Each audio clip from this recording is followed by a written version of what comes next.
የሱዳን ፈጥኖ ደራሽ ኃይል ትይዩ መንግሥት መመስረቱን አወጀ። ሐማስ እስራኤላዊ አሜሪካዊውን ታጋች የያዙ የቡድን አባላት እንደጠፉበት አስታወቀ። በትራምፕ ታሪፍ ምክንያት የኢትዮጵያ የብራዚልና የኮሎምቢያ ቡና ዋጋ በአሜሪካ ጨመረ። ዝርዝር መረጃዎችን በዩቲዩብ ገጻችን ይመልከቱ። የሱዳን ፈጥኖ ደራሽ ኃይል ወታደራዊውን መንግሥት የሚገዳደር ትይዩ መንግሥት መመስረቱን አስታውቋል። በሱዳን ፈጥኖ ደራሽ ኃይል RSF እና በሀገሪቱ ወታደራዊ ኃይል መካከል የተከሰተው ግጭት 2 ዓመት ያስቆጠረ ሲሆን በሱዳን ያለው ሰብአዊ ቀውስ በዓለም ግዙፉ ነው ተብሏል። የፈጥኖ ደራሽ ኃይሉ መሪ ሞሐመድ ሐምዳን ሄሜቲ ዳጋሎ እንዳሉት ቡድናቸው ብቸኛው ለሱዳን የሚበጅ ወደፊትን እየፈጠረ ያለ ኃይል ነው። ይህ መግለጫ ይፋ የሆነው የሱዳን ጦርነት 2ኛ ዓመትን በማስመልከት በለንደን ከፍተኛ ጉባኤ እየተካሄደ ባለበት ወቅት ነው። በዚህ ጉባኤ ላይ የተገኙት የዩናይትድ ኪንግደም ውጭ ጉዳይ ሚኒስትር ዴቪድ ላሚ የሰላም መንገድ እንዲፈጠር ጠይቀዋል።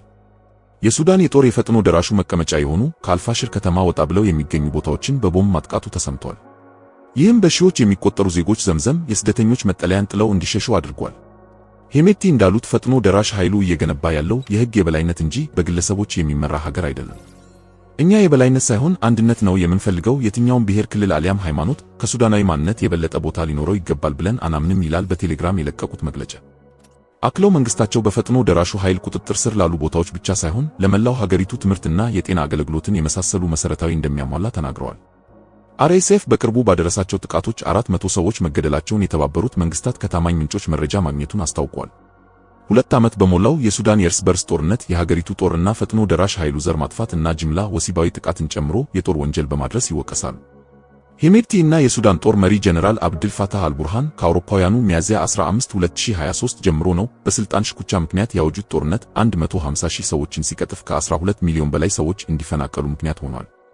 በቅርቡ በሰሜን ዳርፉር ዋና ከተማ አልፋሽር በተደረገ ግጭት በ10 ሺዎች የሚቆጠሩ ሰላማዊ ዜጎች ከዘምዘም የስደተኞች መጠለያ ጣቢያ ተፈናቅለዋል። ዜጎቹ በእግራቸው 70 ኪሎ ሜትር ተጉዘው ወደ ታዊላ ከተማ ማቅናታቸውን ዓለም አቀፉ የድንበር አልባ ዶክተሮች ማህበር አስታውቋል። በርካቶች ታዊላ እስኪደርሱ አንድም ፈሳሽ አለመውሰዳቸው እንዲሁም የተወሰኑ ሕፃናት በውሃ ጥማት ምክንያት መሞታቸው ተዘግቧል። የሰብአዊ ተራድኦ ድርጅቶች ምግብና መድኃኒት ማለፍ ባለመቻሉ በአልፋሽር አካባቢ በጊዜያዊ መጠለያ ጣቢያዎች የሚገኙ 700,000 ሰዎች ለረሃብ ተጋልጠዋል ይላሉ። ማክሰኞ በተካሄደው ጉባኤ ዩናይትድ ኪንግደም 120 ሚሊዮን ፓውንድ የሚያወጣ የምግብና መድኃኒት እርዳታ ለማድረግ ቃል ገብታለች። በርካቶች በሱዳን ጉዳይ ተስፋ ቆርጠዋል። ይህ ትክክል አይደለም። ሰላማዊ ዜጎች ሲታረዱ፣ ጨቅላዎች ሳይቀሩ ለወሲባዊ ጥቃት ሲጋለጡ፣ እንዲሁም ብዙዎች የረሃብ አደጋ ላይ ሆነው እያየን እንዳላየን መሆን አንችልም ሲሉ የውጭ ጉዳይ ሚኒስትሩ ላሚ ተናግረዋል። ሐማስ እስራኤላዊ አሜሪካዊውን ታጋች የያዙ የቡድን አባላት እንደጠፉበት አስታወቀ። ዝርዝር መረጃዎችን በዩቲዩብ ገጻችን ይመልከቱ። ሐማስ እስራኤል ካደረሰችው ጥቃት በኋላ እስራኤላዊ አሜሪካዊውን ታጋች ይዘው ከሚገኙ የቡድኑ አባላት ጋር ያለው ግንኙነት መቋረጡን አስታወቀ። የ21 ዓመቱ ወታደር ኢዳን አሌክሳንደር በቅርቡ ሐማስ በለቀቀው ቪዲዮ ላይ ታይቶ ነበር። እስራኤል አዲስ በረቀቀው የ45 ቀናት የተኩስ አቁም ስምምነት ላይ በመጀመሪያው ቀን እንዲለቀቅ ብትጠይቅም ሐማስ ረቂቁን ውድቅ አድርጎታል። ሐማስ ማክሰኞ በለቀቀው መግለጫ ታጋቹን ከያዙ የቡድኑ አባላት ጋር ያለው ግንኙነት ከመቼ ጀምሮ መቋረጡን አላስታወቀም። ታጋቹ ስለመጥፋቱም ማስረጃ አላቀረበም። እስራኤል በተደጋጋሚ ታጋቾች የሚገኙባቸው ቦታዎች ላይ ጥቃት እንደማታደርስ ትናገራለች። በነበሩበት ቦታ ላይ በደረሰው ጥቃት ምክንያት ወታደር ኢዳን አሌክሳንደርን የያዙ የቡድናችን አባላት የት እንደሚገኙ ማወቅ አልቻልንም ሲሉ የሐማስ ቃል አቀባይ አቡ ኦበይዳ በመግለጫቸው አስታውቀዋል። የት እንደሚገኙ ለማወቅ ጥረታችን ይቀጥላል ሲሉም አክለዋል። ሐማስ በአውሮፓውያኑ 2023 በእስራኤል ላይ ጥቃቱ አድርሶ አግቶ ከወሰዳቸው 251 ታጋቾች መካከል 59 የሚሆኑት ያልተመለሱ ሲሆን ከእነዚህ መካከል 24 ታጋቾች በሕይወት እንደሚገኙ ይታመናል። በጋዛ ከሚገኙ ታጋቾች መካከል 5 የሚሆኑት የአሜሪካ ዜጋ ናቸው። አሌክሳንደር ከአምስቱ መካከል በሕይወት የቀረ ብቸኛው ታጋች እንደሆነ እስራኤል ታምናለች። ሐማስ ማክሰኞ ከሰዓት በለቀቀው የቪዲዮ መግለጫ እስራኤል በጋዛ የምታደርገውን ጥቃት ከቀጠለች ታጋቾች በሬሳ ሳጥን ነው የሚመለሱት ሲል ለታጋች ቤተሰቦች መልእክት አስተላልፏል። ባለፈው ቅዳሜ ሐማስ በለቀቀው ቪዲዮ አሌክሳንደር በሕይወት እንደሚገኝ ያመለከተ ሲሆን ታጋቹ የእስራኤል ጠቅላይ ሚኒስትር ቤንያሚን ኔታንያሁ እና የአሜሪካው ፕሬዝዳንት ዶናልድ ትራምፕ መፍትሄ እንዲፈልጉ ተማጽነዋል።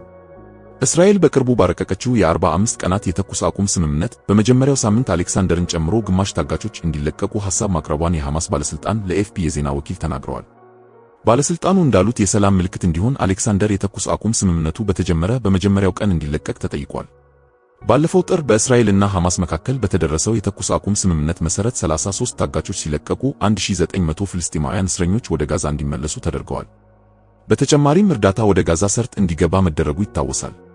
ነገር ግን የሁለተኛው ዙር የተኩስ አቁም ስምምነት ድርድር ሳይጠናቀቅ እስራኤል በጋዛ የምታደርገውን ወታደራዊ ዘመቻ ድጋሚ በወርሃ መጋቢት ጀምራለች። ቴል አቪቭ ተወልዶ በአሜሪካዋ ኒው ጀርዚ ያደገው አሌክሳንደር በእስራኤል ጦር እያገለገለ ሳለ ነው ከድንበር አካባቢ በሐማስ ታግቶ የተወሰደው። አባቱ ከአሜሪካው ኒውስ ኔሽን ቴሌቪዥን ጣቢያ ጋር ባደረጉት ቃለ መጠይቅ ኔታንያሁን ወቅሰዋል። ሐማስ እስራኤል ከጋዛ ሰርጥ ሙሉ በሙሉ ነቅላ የምትወጣ ከሆነ እና ጦርነቱንም የምታቆም ከሆነ ሁሉም ታጋቾች ለመልቀቅ ተስማምቷል። እስራኤል ባለፈው መጋቢት ድጋሚ በጀመረችው ወታደራዊ ዘመቻ ምክንያት 1630 ሰዎች የተገደሉ ሲሆን በአጠቃላይ ባለፉት 18 ወራት 51000 ሰዎች መገደላቸውን በሐማስ የሚመራው የጋዛ የጤና ሚኒስቴር አስታውቋል። ሐማስ በአውሮፓውያኑ ጥቅምት 7 2023 በእስራኤል ጥቃት አድርሶ 1200 ሰዎችን ገድሎ 251 አግቶ ከወሰደ በኋላ ነው እስራኤል በጋዛ ወታደራዊ ዘመቻ ማካሄድ የጀመረችው።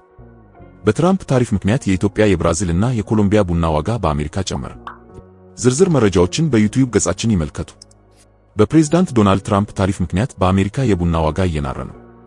ከሌሎች አገራት ወደ አሜሪካ የሚገባ ቡና መጠን ስለቀነሰ የቡና ዋጋ ተወዷል። ቡና የሚገዙ ሰዎች ቁጥርም እየቀነሰ ነው። አሜሪካውያን በዓመት $100 ቢሊዮን ለቡና ያወጣሉ። አሁን ባለው የዋጋ መወደድ ምክንያት ግን ይህ ቁጥር መለወጡ አይቀርም። በዋሽንግተን ዲሲ ብሬድ ባይት ቤከሪ የተባለ ካፌ የሚያስተዳድረው ጆርጅ ፕሩዲንኮ እንዳለው ከኮሎምቢያ የሚያስገቡት ቡና መጠን ስለቀነሰ የቡና ዋጋው ተወዷል። አሜሪካ በዋናነት ከብራዚል እና ከኮሎምቢያ ነው ቡና የምታስገባው። ቡና ወደ አገር ውስጥ በማስገባት ከዓለም ሁለተኛው አገር ናት። ትራምፕ 10% ታሪፍ መጣላቸውን ተከትሎ የቡና ገበያው ተቀዛቅዟል። ጆርጅ እንደሚለው የቡና ዋጋ እየናረ መሄዱ አይቀርም። የካፌ ኃላፊው ከማል ሞርታዳ እንዳለው የቡና ዋጋ በቀናት ውስጥ ተለውጧል። አሜሪካ በ40 ዓመታት ያልታየ የዋጋ ንረት የገጠማት በጆ ባይደን አስተዳደር ስር ነበር። ታሪፍ ከመጣሉ በፊት በየካቲት ወር ላይ ቡና $1 ጨምሮ ነበር። በ2020 ከነበረው $3 ጭማሪ አሳይቷል። ከማል የካፌ ደንበኞች ቁጥር መቀነሱን ይናገራል። ወተት በቡና ከመጠጣት ይልቅ ቡና ብቻ የሚጠጡ ደንበኞቻችን ቁጥር ጨምሯል ይላል። የዋጋ ዝርዝር ላይ የሚታየው የ25% ጭማሪ ደንበኞች ውስን ቡና ብቻ እንዲሸምቱ ግድ ብሏል። ቡና ቤት ማፍላት የጀመሩም አሉ። ከዚህም በላይ የቡና ዋጋ ይወደዳል ብለው የካፌ አስተዳዳሪዎች ሰግተዋል። በሳን ፍራንሲስኮ ካፌ ያላት ጄኒ ንጎ የኢትዮጵያና የጓታማላ ቡና ነው የምትሸጠው። ሁለቱም አገራት 10% ታሪፍ ተጥሎባቸዋል። ከቻይና በረዷማ ክፍል ቡና የምታስገባው ጄኒ እንደምትለው የቡና ዋጋ ንሯል። ንግዳችን እንዳይሞት እኛም ዋጋ መጨመር አለብን ትላለች። ጆርጅ እንደሚለው ቡና ለመግዛት ወደ ካፌ የሚሄዱ ሰዎች በአጠቃላይ ሊቀሩ አይችሉም። ዋጋው ጫና ማሳደሩ ግን አይቀርም። የኑሮ ውድነት የእንቁላል ዋጋ ላይ ጫና በማሳደሩ ኬክ እና ዳቦ ጋጋሪዎችም ተቸግረዋል። ጆርጅ ከ5 ወራት በፊት $42 ይገዛው የነበረውን የኬክ ግብዓት በ$100 መግዛት ጀምሯል። ዋጋውን እየከፈልን ያለነው ሁላችንም ነን ይላል። ትራምፕ የእንቁላል ዋጋ የጨመረው በባይደን አስተዳደር ምክንያት ነው ብለው በእሳቸው አስተዳደር ግን ዋጋው እንደሚቀንስ ቃል ገብተው ነበር። በባይደን አስተዳደር ወቅት በወፍ ጉንፋን ምክንያት በሚሊዮኖች የሚቆጠሩ ዶሮዎች ተጎድተዋል። በትራምፕ አስተዳደር እንቁላል ዋጋው ከዚህ በፊት ባልታየ ሁኔታ እስከ $6.22 ደርሷል። ኮሊያ ኮፊ ሮስተርስ የተባለ ቡና መሸጫ በዲሲ የከፈተው ጆኤል ፊንክሊን እንደሚለው በታሪፍ ምክንያት የዋጋ ንረት ተከስቷል። ትራምፕ ስልጣን ከያዙ ጀምሮ የቡና ዋጋ እየጨመረ መምጣቱን ይናገራል። በተለይም ከዩኤስኤይድ የሚደግለት ድጋፍ መቋረጡ በደቡብ አሜሪካ ድጎማ የሚደረግላቸው አርሶ አደሮች ላይ ጫና ስላሳደረ የቡና ዋጋ ጨምሯል። የምንሸጠው የቡና መጠን ማሽቆልቆሉ አይቀርም ይላል ነጋዴው። ይህ የቡና ዋጋ በአሜሪካ መናር የተጠቃሚዎችን ቁጥር የሚቀንስ ከሆነ አገራት ወደ አሜሪካ የሚልኩት ቡና መጠንም ይቀንሳል። ይህም በአምራች እና በላኪ አገራት ላይ የገቢ ቅናሽን ያስከትላል።